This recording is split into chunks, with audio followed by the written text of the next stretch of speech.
ഇനി നിങ്ങളേവരും കാത്തിരുന്ന നാടകം ഓഫീസും പള്ളിയും പിന്നെ ഞാനും. നാട്ടിൽ നിന്നും ഉപജീവനാർത്ഥം മറ്റൊരു രാജ്യത്തിലേക്ക് കടന്നു പോകുന്ന മിക്കവരുടെയും ലക്ഷ്യം മെച്ചപ്പെട്ട ജീവിത ചുറ്റുപാടിൽ സന്തോഷത്തോടെയും സമാധാനത്തോടെയും ജീവിക്കുക എന്നതാണ്.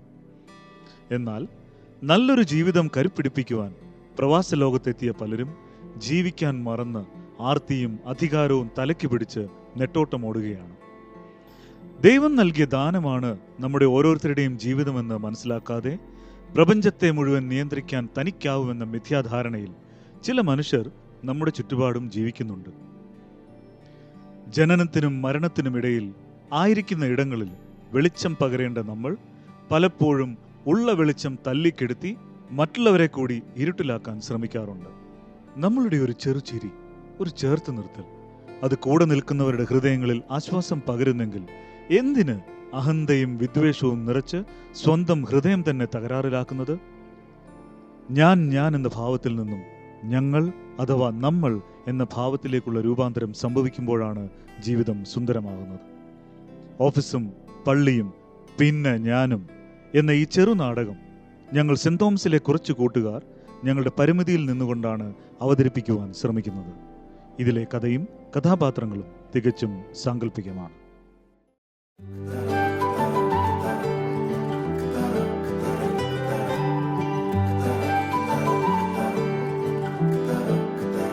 പോകേണ്ട ദൂരൊരാളും ഒട്ടിനില്ലാതെ, കാണേണ്ട കാടുകൾ കരകൾ നിലയ്ക്കാതെ, പോകേണ്ട ദൂരൊരാളും കാത്തു നിൽക്കാതെ, കേൾക്കേണ്ട കിസ്സകൾ കഥകൾ നിലയ്ക്കാതെ,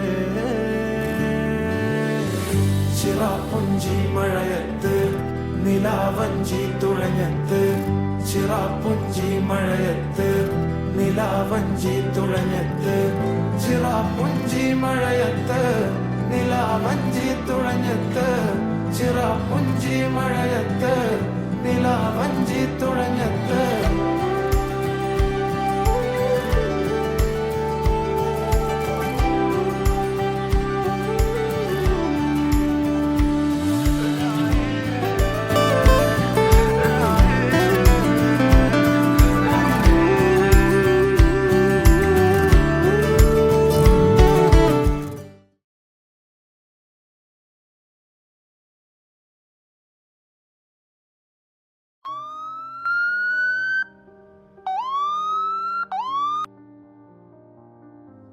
എടാ ജോയ്, എന്താ പ്രശ്നം?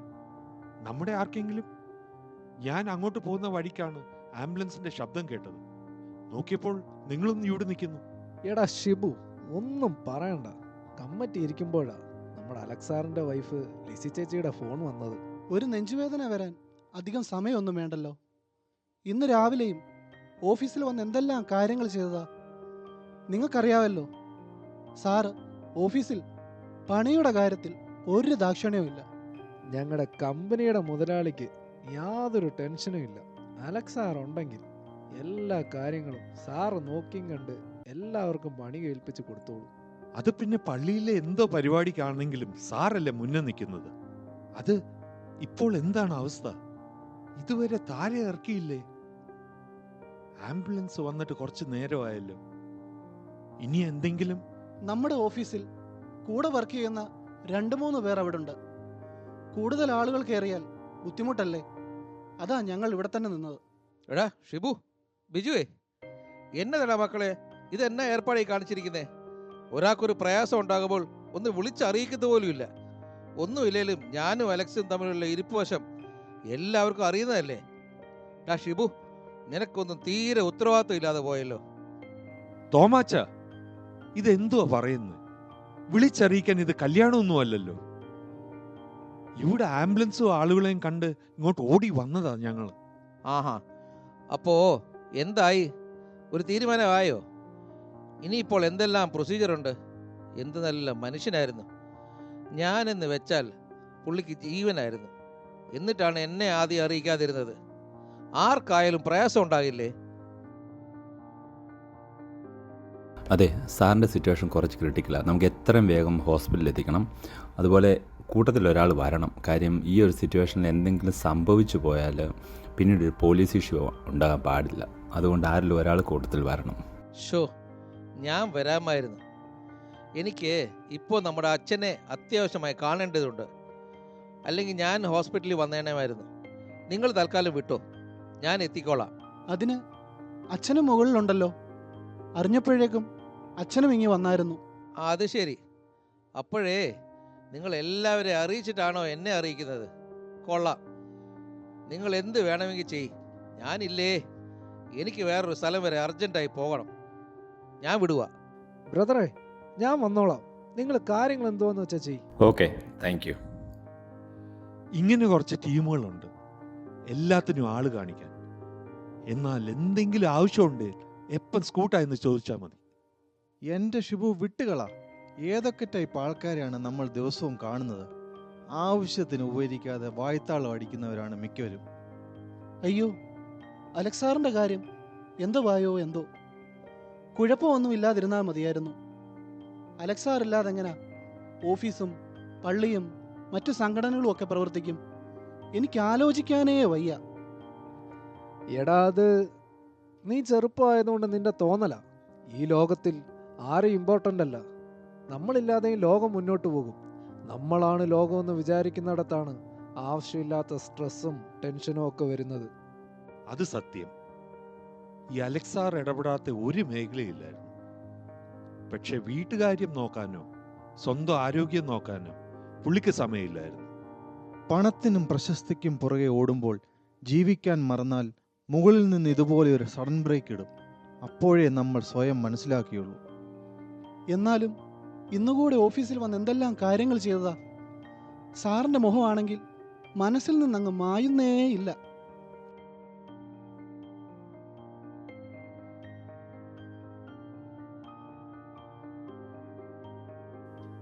ഓ, ഇന്ന് എന്തായാലും വരുമെന്ന് തോന്നുന്നില്ല. വന്നില്ലാൽ കൊള്ളാം. മനസമാധാനം ഉണ്ടായേനെ. ചുമ്മാതുള്ള സ്ട്രെസ് എല്ലാം നമ്മുടെ തലയിലേക്ക് ഇട്ട് മനുഷ്യനെ ടെൻഷൻ അടുപ്പിച്ച് ഒരു പരുവാക്കും. മലയാളിയാണ്, നാട്ടുകാരനാണ് എന്നൊക്കെ പറഞ്ഞിട്ട് ഒരു കാര്യവുമില്ല. ഇങ്ങേര് മറ്റേ ഹിറ്റ്ലറുടെ വകയുള്ള ഏതോ ഐറ്റമാണ്. കർത്താവിന് എന്തോ തെറ്റുപറ്റി കേരളത്തോട്ട് അയച്ചതാ.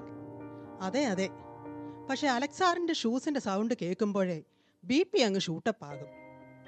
ഒന്നാമതേ വീട്ടിലെ പിള്ളേരുടെ ടെൻഷൻസ്, പിന്നെ ഹസ്ബൻഡിന്റെ, പോരാത്തതിന് നാട്ടിലെ പ്രശ്നങ്ങൾ ഒരു വഴിക്ക്. എല്ലാം കൊണ്ടും ഒരു പരുവമായിരിക്കുക. അതിൻ്റെ കൂടെയാ ഇതും.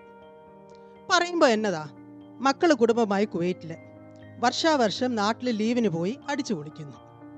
സ്റ്റൈലും ലാവിഷ്നെസ്സും കണ്ട് നാട്ടുകാരും വീട്ടുകാരും വാ പൊളിക്കുന്നു. പിന്നെ എല്ലാം കഴിഞ്ഞ് തിരിച്ചെത്തുമ്പോഴോ, ഹോ, തേഞ്ഞ ബാങ്ക് കാർഡും പേയ്മെൻറ്റിൻ്റെ പെൻഡിങ് നോട്ടിഫിക്കേഷൻസും മാത്രം.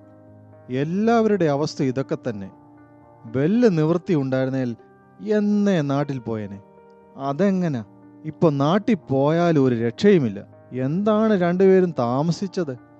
സാധാരണ നേരത്തെ എത്തുന്നതാണല്ലോ. എന്നാ പറയാനാ, ഇന്ന് ഭയങ്കര ട്രാഫിക് ആയിരുന്നു. എന്നാണ് രാവിലെ തന്നെ ഒരു ചർച്ച? മാനേജർ ഫ്രൈ തന്നെയാണോ? പിന്നല്ലാതെ വേറെ എന്ത് പറയാനാ? അപ്പോൾ ട്രാഫിക് ആയതുകൊണ്ടായിരിക്കും പുള്ളി ലേറ്റ് ആകുന്നേ. അതെ അതെ, അലക്സാർ എപ്പോൾ വേണമെങ്കിലും എത്താം. അതുകൊണ്ട് എല്ലാവരും സീറ്റിൽ പോയി ജോലി തുടങ്ങുന്നതാ നല്ലത്.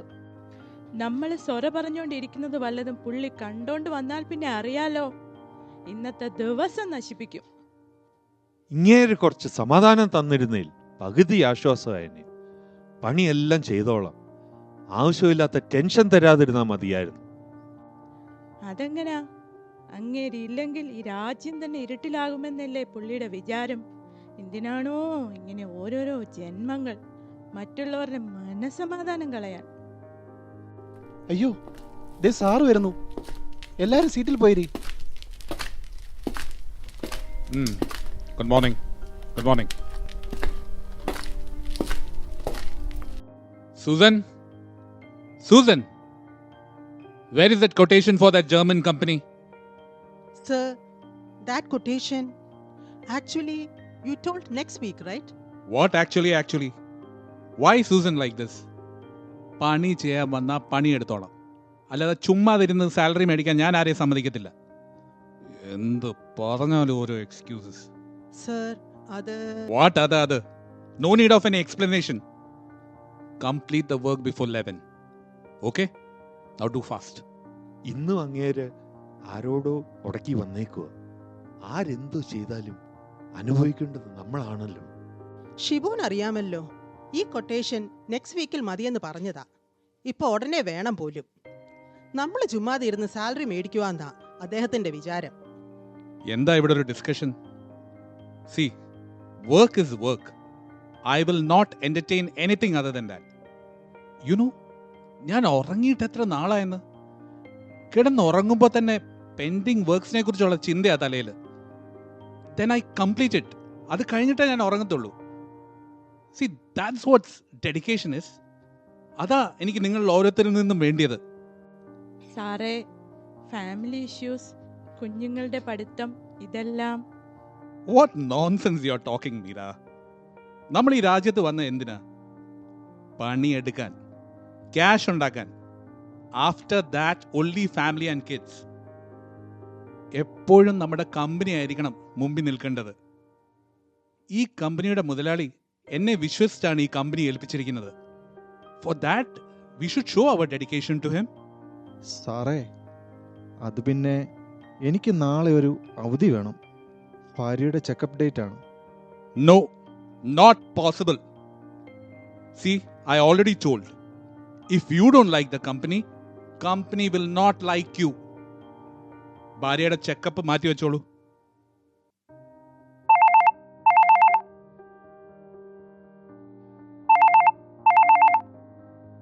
Okay. Okay. No. Not possible. ഇന്ന് തന്നെ. No excuses. Okay? Bye. ഞാനൊരു ദിവസം ഇവിടെ ഇല്ലെങ്കിൽ എങ്ങനെ ഈ കമ്പനി റൺ ചെയ്യും? എല്ലാത്തിനും ഞാൻ തന്നെ വേണം. Susan, did you finish it? Come on, speed up. Sir, I try to finish it fast. മിക്കവാറും ഇങ്ങനെ പോയാൽ എൻ്റെ പണി തീരുന്ന ലക്ഷണമാണ്. സർ, ഓണപ്പരിപാടിയൊക്കെ എല്ലായിടത്തും നടക്കുവാണല്ലോ. നമ്മുടെ ഓഫീസിൻ്റെ പ്രോഗ്രാം ഒന്നും പറഞ്ഞു കേട്ടില്ല. സിജു, നീ കുവൈറ്റിൽ ആദ്യമായോണ്ടാ ഇങ്ങനെയൊക്കെ. ഇവിടെ ഓണപ്പരിപാടി നടത്താൻ പള്ളിയും മറ്റ് സംഘടനകളൊക്കെ ഉണ്ട്. അവരത് ചെയ്തോളും. ഓണത്തിൻ്റെ ഇടയിൽ അവൻ്റെ ഒരു പൂട്ടുകച്ചവടം. ഇവന് വല്ല ആവശ്യം ഉണ്ടായിരുന്നു? ചുമ്മാ തന്നെ രാവിലെ തന്നെ അയാളുടെ വായിലിരിക്കുന്ന കേൾക്കാൻ.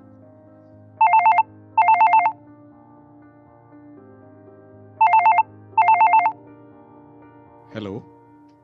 അച്ഛാ. ഓക്കെ അച്ഛാ. ഇന്ന് കമ്മിറ്റി ഞാനുണ്ട്.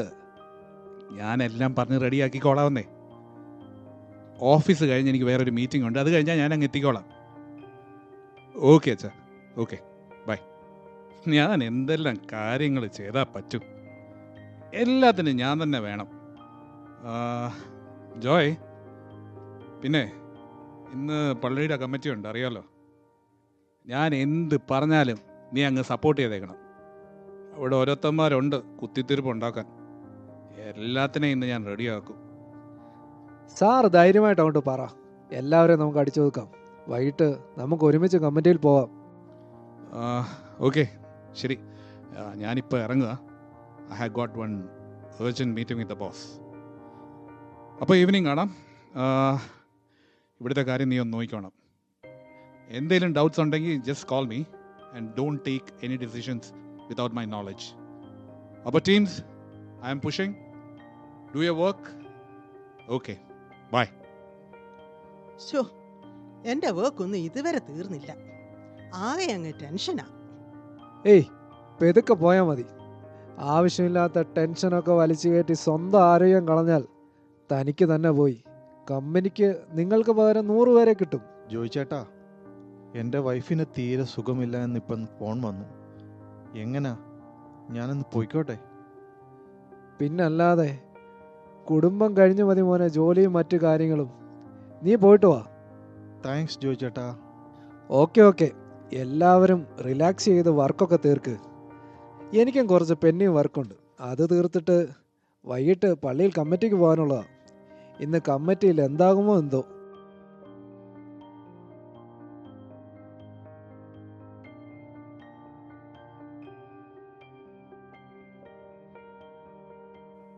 ആഹാ, വി പി നേരത്തെ ഇങ്ങ് വന്നോ?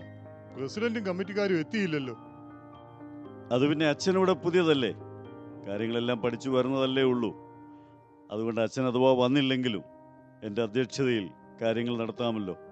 ആഹാ, വി പിയും സെക്രട്ടറി എന്താ ഒരു സീരിയസ് ഡിസ്കഷൻ മീറ്റിങ്ങിന് മുമ്പേ? എന്തിനാ എപ്പോഴും ഈ കമ്മിറ്റി കൂടുന്നേ?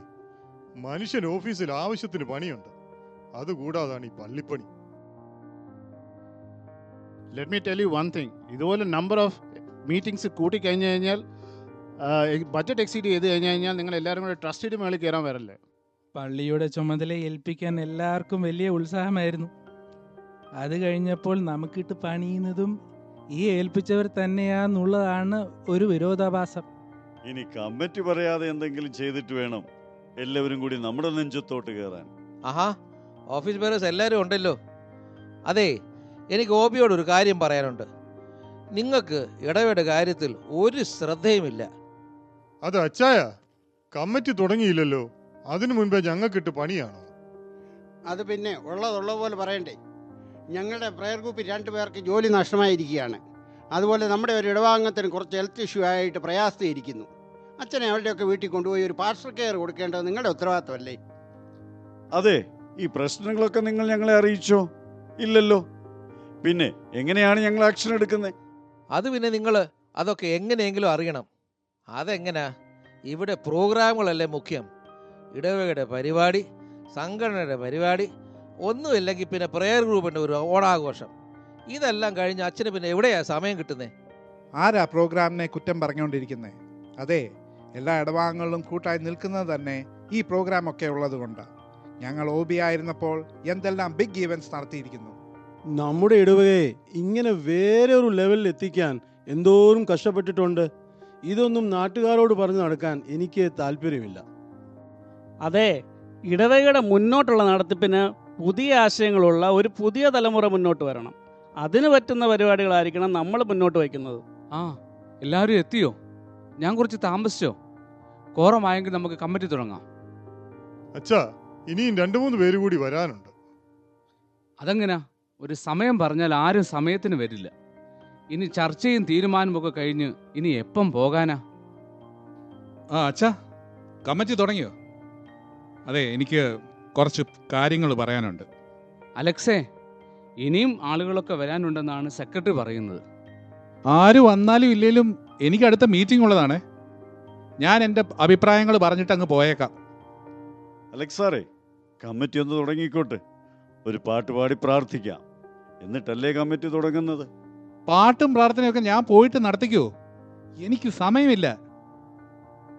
അതെ, ആരും ഒന്നും വിചാരിക്കല്ലേ പ്ലീസ്. സാറിന് തിരക്കായിട്ടാ. അതെന്നാ വർത്തമാനമാ? ഞങ്ങളൊക്കെ ഒരു പണിയില്ലാതിരിക്കുന്നവരാണോ? എല്ലാവരും ഒന്നും മിണ്ടാതിരുന്നേ. ഞാനാണ് പ്രസിഡന്റ്. മെമ്പർ അവിടെ ഇരിക്കും. ദേജ, ഞാൻ പറയുന്നത് പള്ളിക്ക് ഗുണമുള്ള കാര്യമാണേ, അല്ലാതെ എനിക്ക് വേണ്ടിയിട്ടൊന്നുമല്ല. അതെന്നാ പള്ളിക്ക് ഗുണമുള്ള കാര്യം? എന്തോ ഗുണമാണെങ്കിൽ മീറ്റിങ്ങിനൊക്കെ ഒരു പ്രോട്ടോകോൾ ഇല്ലേ? മെമ്പറെ, ഈ പ്രോട്ടോകോളൊക്കെ പഠിച്ചിട്ടാണ് ഞാൻ ഈ കുപ്പായം ഇട്ടിരിക്കുന്നത്. അതുകൊണ്ട് വികാരിയായ ഞാൻ പറയാം, നിങ്ങളധികം വികാരം കൊള്ളണ്ട. അച്ഛൻ പറഞ്ഞാണ് അതിൻ്റെ ശരി. എന്തോ പറഞ്ഞാലും പ്രോട്ടോക്കോളും ഭരണഘടനയും പിടിച്ചുകൊണ്ട് വരും കുറച്ച് ടീമുകൾ. ദേ, ഒരുമാതിരി വേണ്ടാത്ത വർത്താനം പറഞ്ഞുകൊണ്ട് വരല്ലേ.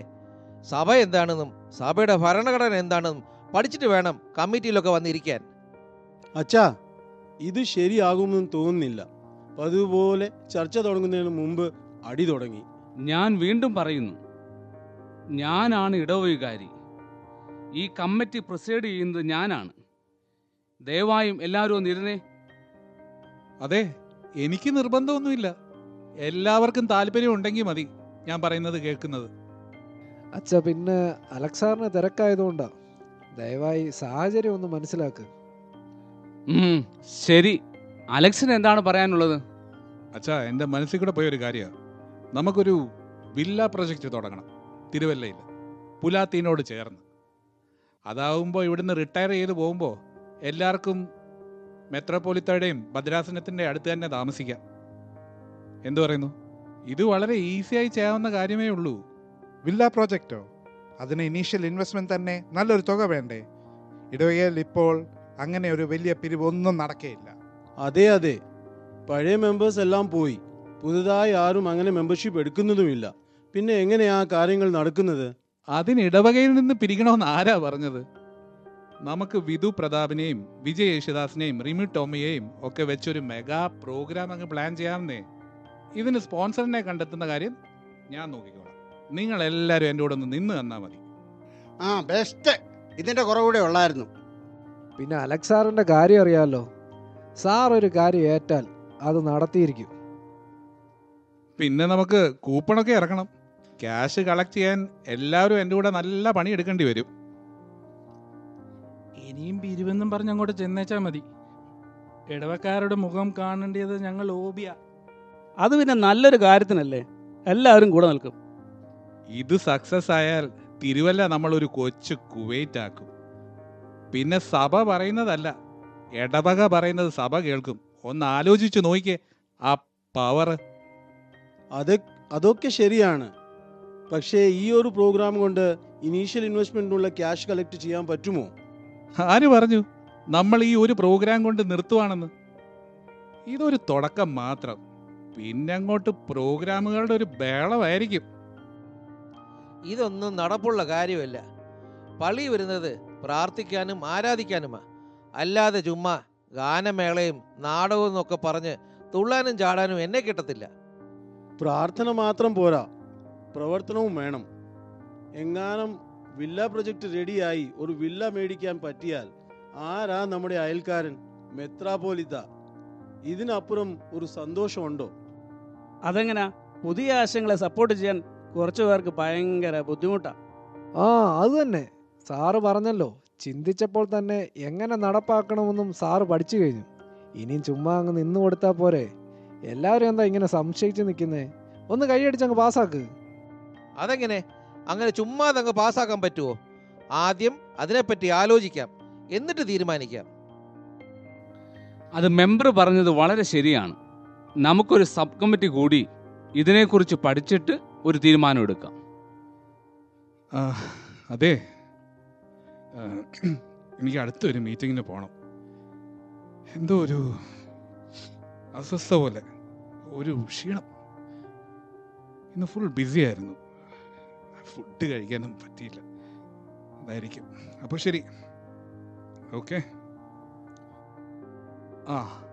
പിന്നെ പ്രോഗ്രാം കൺവീനർ ആരാണെന്നുള്ള കാര്യത്തിൽ ഇവിടെ ഒരു ബഹളമൊന്നും വേണ്ട, അത് ഞാൻ തന്നെ. അപ്പോൾ ഓക്കെ സാർ, ഞാൻ കൂടെ വരണോ? എല്ലാം ഓക്കെ ആണോ? No it's fine, I will manage. ഞാനൊന്ന് വീട്ടിൽ കയറിയിട്ട് പോകുന്നുള്ളൂ. Tomorrow on office, be on time, okay? എല്ലാവരും എന്തു പറയുന്നു? ഇങ്ങനെ ഒരു മെഗാ പ്രോഗ്രാം നമ്മളെ കൊണ്ട് താങ്ങുമോ? കാര്യമൊക്കെ നല്ലതാണ്, നിങ്ങൾ പറ. അച്ഛാ, ഇങ്ങനൊക്കെ ചെയ്താലേ ജനങ്ങൾ നമ്മുടെ പള്ളിയിലോട്ട് വരികയുള്ളൂ. എല്ലാവർക്കും ഗുണമുള്ള കാര്യമല്ലേ? ഗുണമൊക്കെ ഉണ്ട്. പക്ഷേ വലിയ പ്രോഗ്രാമൊക്കെ നടത്തി അവസാനം ഉള്ളത് കൂടി പോകല്ലേ? ഇതൊന്നും അംഗീകരിക്കാൻ എനിക്ക് വളരെ ബുദ്ധിമുട്ടാ. നിങ്ങൾ എന്നെ വേണേ അയക്കോ, ഞാനില്ലേ, എനിക്ക് വേറെ പണിയുണ്ട്.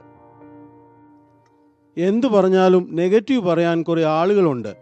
ഇതൊരു സുവർണ അവസരമല്ലേ? എൻ്റെ അഭിപ്രായത്തിൽ ഇതുമായി മുന്നോട്ട് പോകണമെന്ന് തന്നെയാണ്. ചെറുപ്പക്കാരെ കൂടുതലായി പള്ളിയോട് അടുപ്പിക്കാൻ ഇങ്ങനെയുള്ള മെഗാ ഇവൻസിലൂടെ സാധിക്കൂ.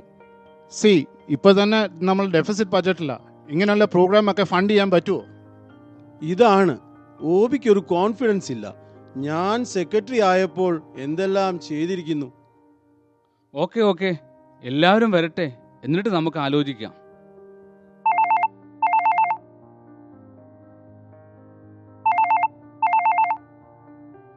ഹലോ, എന്ത്? അയ്യോ, ഞാനിപ്പോൾ വരാം. ആംബുലൻസ് ഒക്കെ വിളിച്ചായിരുന്നോ? ഓക്കെ ചേച്ചി. ജോയി, എന്താ എന്തു പറ്റി? ആർക്കാ പ്രശ്നം? അതെ അതെ അച്ഛാ, അലക്സ് സാർ വീട്ടിലെത്തിയപ്പോൾ ഒന്ന് കുഴഞ്ഞു വീണു. അൺകോൺഷ്യസ് ആയെന്ന് ലിസി ചേച്ചി പറഞ്ഞ്. ഞാൻ അങ്ങോട്ടൊന്ന് പോവാ. ജോയ്, ഞാനും കൂടി വരാം. ലിസി, എടി ലിസി, നീ ആ ഫോണെങ്കിലും ഒന്ന് എടുത്തുക. ദേ, നിങ്ങൾ കൂടുതലൊന്നും പറയണ്ട. 2 ആഴ്ചയാണ് ബോധമില്ലാതെ ആശുപത്രിയിൽ കിടന്നത്. 1.5 മാസം ICU, പിന്നെ ഹോസ്പിറ്റലിൽ തന്നെ. വീട്ടിലോട്ട് വന്നിട്ട് 2 ദിവസമേ ആയുള്ളൂ. അതിനെന്താടി, now I am fine. Critical stage ഒക്കെ കഴിഞ്ഞില്ലേ? ഡോക്ടറല്ലേ പറഞ്ഞേ ഇനി വിസിറ്റേഴ്സിനെയൊക്കെ അലൗ ചെയ്യാമെന്ന്? ഇന്നലെയാണ് ഡോക്ടർ അത്യാവശ്യം ആൾക്കാരെ കാണാൻ അനുവദിച്ചത്. അതും നിങ്ങൾ ഇത്ര വാശി പിടിച്ചത് കൊണ്ട്. ലിസി, നിനക്കറിയാമല്ലോ, ജോലി, പള്ളി, സംഘടനകൾ, ഇതൊക്കെയായിരുന്നു എൻ്റെ ജീവിതം. കഴിഞ്ഞ 3 മാസക്കാലമായിട്ട് എന്തൊക്കെയാണ് നടക്കുന്നതെന്ന് ആരും എന്നോടൊന്നും പറഞ്ഞിട്ടില്ല. ഡോക്ടർ പ്രത്യേകം പറഞ്ഞിട്ടുണ്ട് ആവശ്യമില്ലാത്ത ടെൻഷനൊന്നും കൊടുക്കാൻ പാടില്ല എന്ന്. നിങ്ങളുടെ സ്വഭാവം വെച്ച് ഓരോ കാരണം നോക്കിയിരിക്കുക, ചുമ്മാ വേണ്ടാത്ത ടെൻഷനൊക്കെ വലിച്ചു കയറ്റാൻ. എടി, ഞാനില്ലാതെ ഓഫീസ്, പള്ളി എല്ലാം എന്തായി കാണുമോ എന്തോ. നിങ്ങൾ വിഷമിക്കണ്ട. ഇന്ന് അച്ഛനൊക്കെ നിങ്ങളെ കാണാൻ വരുന്നുണ്ട്. എല്ലാ ദിവസവും വിവരങ്ങൾ തിരക്കാറുമുണ്ടായിരുന്നു. അച്ഛനാണെന്ന് തോന്നുന്നു. അലക്സേ, ഇപ്പോൾ എങ്ങനെയുണ്ട്? സ്ട്രെയിൻ എടുക്കേണ്ട, അവിടെ ഇരുന്നോളൂ. അച്ഛാ, ഇപ്പോൾ കുഴപ്പമില്ല. ഡോക്ടർ പറഞ്ഞു അത്യാവശ്യം നടക്കാമെന്ന്. So no problem. അലക്സ് സാറേ, ഇടവേള മുഴുവൻ പ്രാർത്ഥനയും സാറിനോടൊപ്പം ഉണ്ടായിരുന്നു. Thanks for the prayers. പള്ളിയുടെ കാര്യങ്ങളൊക്കെ എങ്ങനെ നടക്കുന്നു? കഴിഞ്ഞ 3 മാസക്കാലം എന്തൊക്കെയാ സംഭവിച്ചതെന്ന് എന്നോട് ആരും പറഞ്ഞില്ല. പള്ളിയിൽ ആളുകളൊക്കെ വരുന്നുണ്ടോ? അലക്സേ, എല്ലാം ഭംഗിയായിട്ട് പോകുന്നു.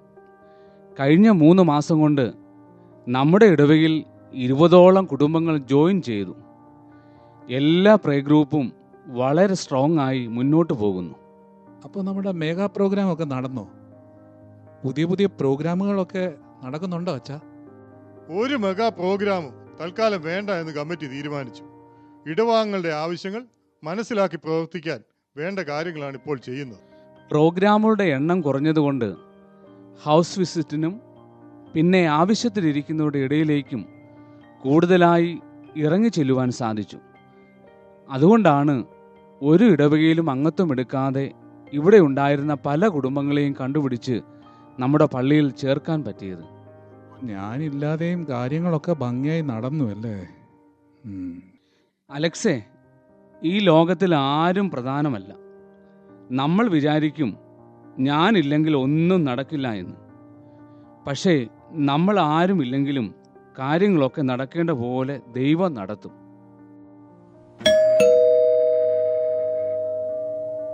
ആഹാ, ഓഫീസിലെ എല്ലാവരും എത്തിയല്ലോ. എന്നാൽ നിങ്ങൾ ഇരിക്ക്. ഞങ്ങൾ വന്നിട്ട് കുറച്ചു നേരമായി. ഞങ്ങൾ അങ്ങോട്ട് ഇറങ്ങട്ടെ. അപ്പോൾ അലക്സേ, ധൈര്യമായി ഇരിക്കൂ. ഇടവയുടെ പ്രാർത്ഥന എപ്പോഴും കൂടെ ഉണ്ടായിരിക്കും. താങ്ക് യു അച്ഛാ. Thanks for the praise.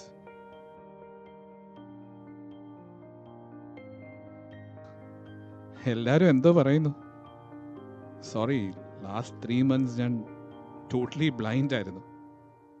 ഓഫീസിൽ എന്തൊക്കെയാണ് നടന്നതെന്നോ നടക്കുന്നതെന്നോ ഒന്നും എനിക്കറിയില്ല. ആരുമായും കോണ്ടാക്ട് ചെയ്യില്ലെന്നാണ് ഡോക്ടേഴ്സ് പറഞ്ഞത്. സാർ ഒന്നും വിഷമിക്കണ്ട. സാറ് ജീവിതത്തിലേക്ക് തിരിച്ചു വന്നല്ലോ. ഓഫീസും നമ്മുടെ മുതലാളിയും ഒക്കെ വളരെ ഹാപ്പിയായിരിക്കുന്നു. ലാസ്റ്റ് 3 months വർക്കൊക്കെ എങ്ങനെ ഉണ്ടായിരുന്നു? ടാർഗറ്റ് ഒക്കെ അച്ചീവ് ചെയ്യാൻ പറ്റിയോ? ഓഫ് കോഴ്സ്, ലാസ്റ്റ് 2 months നമ്മുടെ കമ്പനി റെക്കോർഡ് പ്രോഫിറ്റ് ആണ് ഉണ്ടാക്കിയിരിക്കുന്നത്. നമ്മുടെ ജർമ്മൻ പ്രൊജക്റ്റും കൺസ്ട്രക്ഷൻ പ്രൊജക്റ്റും നല്ല ലാഭത്തിൽ തന്നെയാണ്. ഫൈനാൻഷ്യൽ ക്രൈസിസ് ഒന്നും എന്തായാലും ഇതുവരെ ഒരു പ്രോബ്ലം ആയിട്ടില്ല. അപ്പോൾ ഞാനില്ലായിരുന്നെങ്കിലും കമ്പനി ഫങ്ഷൻസിനെ ഒന്നും ബാധിച്ചില്ലല്ലേ? In fact no sir. Sir rest എടുക്കുക. ഹെൽത്തൊക്കെ പഴയതുപോലെ ആയി വരുന്നതല്ലേ ഉള്ളൂ. അതെ, ഞാൻ എന്തായിരുന്നെന്നും എങ്ങനെയായിരുന്നെന്നും ഒരു അസുഖം വന്നതോടുകൂടിയാ മനസ്സിലായത്. പെട്ടെന്ന് ഇങ്ങനെ ഹാർട്ടിന് പ്രോബ്ലം ഉണ്ടാകാൻ എന്താണ് സാർ കാരണം? Meera, it's my fault. Office and work അത് മാത്രമേ ഉള്ളായിരുന്നു എൻ്റെ മനസ്സിൽ. അതുകൊണ്ട് റൂട്ടീൻ ചെക്കപ്സ് മറ്റു കാര്യങ്ങളൊന്നും ഞാൻ അത്ര ശ്രദ്ധ കൊടുത്തില്ല. എന്തിന്? ഫാമിലി ലൈഫിന് പോലും എൻ്റെ ഡെയിലി കരിക്കുലത്തിൽ ഒരു സ്ഥാനവും ഇല്ലായിരുന്നു. സാറിന് വളരെ സ്ട്രെസ്ഫുള്ളും ക്രിട്ടിക്കലുമായ ജോലി ആയിരുന്നല്ലോ, അതായിരിക്കണം കാരണം. എന്ത് സ്ട്രെസ്, എന്ത് ക്രിട്ടിക്കൽ, ഇതെല്ലാം നമ്മൾ സ്വയം ഉണ്ടാക്കി വെക്കുന്നതല്ലേ. ബോധമില്ലാതെ എത്ര നാൾ ആശുപത്രി കിടന്നു. എന്നിട്ടെന്താ, ലോകമില്ലാതായോ?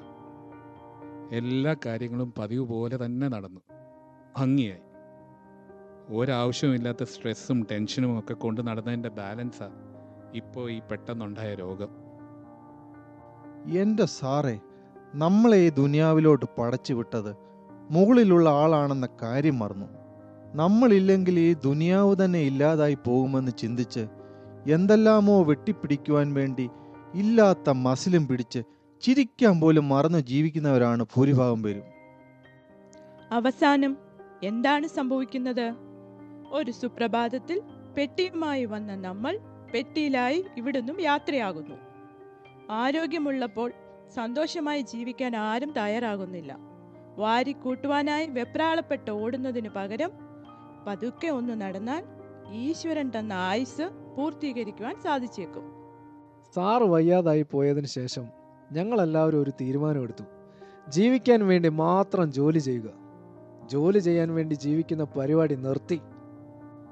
പിന്നെ ഞങ്ങളുടെ ഫ്രീ ടൈം അത് ഞങ്ങൾ തന്നെ കണ്ടെത്തി. ചില ഗെയിംസും ആക്ടിവിറ്റീസും ഒക്കെ ചെയ്യാറുണ്ട്. അത് ശരി. അപ്പോൾ ലൈഫ് കളറാക്കാൻ എല്ലാവരും തീരുമാനിച്ചു അല്ലേ? മനസ്സിന് സന്തോഷവും ശരീരത്തിന് ആരോഗ്യവും ഇല്ലാതെ എന്ത് വാരിക്കുട്ടിയാലും ഒരു പ്രയോജനവും ഇല്ല. ഇതൊക്കെ മനസ്സിലാക്കാൻ ഞാൻ ഒരുപാട് താമസിച്ചു. സാറേ, പിന്നെ നാളെ എനിക്കൊരു ഹാഫ് ഡേ ലീവ് വേണമായിരുന്നു. അതെ, കുഞ്ഞുങ്ങളുടെ ഒരു കാര്യത്തിലാണ്. Why you need half day? Take full day and enjoy. La la la la la la la la la la la la la la oh la la la ശാന്തമീ രാത്രിയിൽ വാദ്യഘോഷാദികൾ കൊണ്ടുവാ കൊണ്ടുവാ കൊമ്പെട് കുറുങ്കുഴൽ കൊട് തപ്പെട് തകിൽ പുറം കൊട് നഗരതീരങ്ങളിൽ ലഹരിയിൽ കുതിരവേ ശാന്തമീ രാത്രിയിൽ വാദ്യഘോഷാദികൾ കൊണ്ടുവാ കൊണ്ടുവാ ശാന്തമീ രാത്രിയിൽ വാദ്യഘോഷാദികൾ കൊണ്ടുവാ കൊണ്ടുവാ